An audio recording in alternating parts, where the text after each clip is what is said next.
Hello everyone, I'm Mike Anderson from Collision Advice, and this is my great friend Danny Gredinberg from the DEG.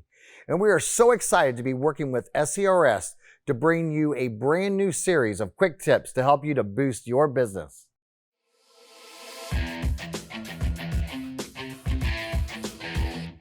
Something that we want to talk about today is the shift away from hourly billing on materials, and now we're going into an invoicing type billing for paint materials and also your allied products.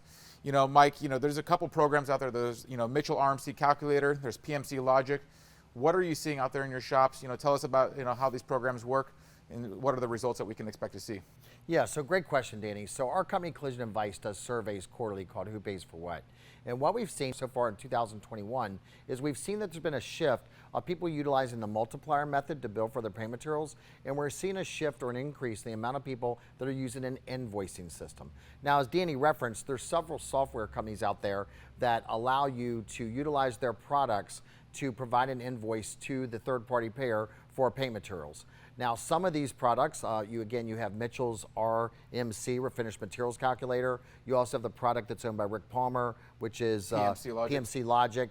And then you have the ability to provide an invoice off of your actual mixing scale. So let's talk a little bit about how some of these systems work.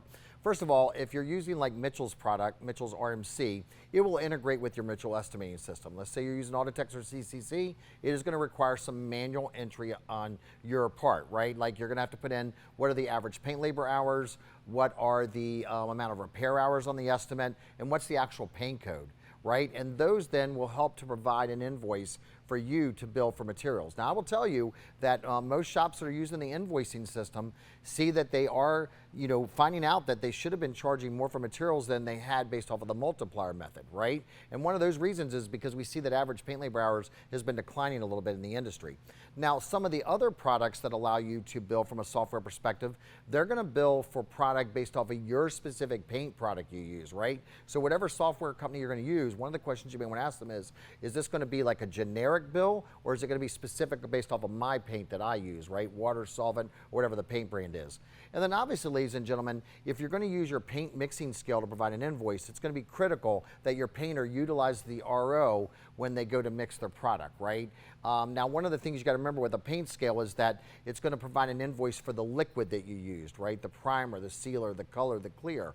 One of the things that you will also have to take into account outside of that, which some paint mixing scales will kind of do an approximation for you, is your allied products, meaning your sandpaper, your tape. So again, ladies and gentlemen, to summarize, we are seeing a shift that less people are using the multiplier method, more people are providing invoices. There's really three companies to do that with. There's Mitchell's product, there's PMC Logic, and then also there's using an invoice off of your paint mixing scale. Now, I just want to caution you one thing, right?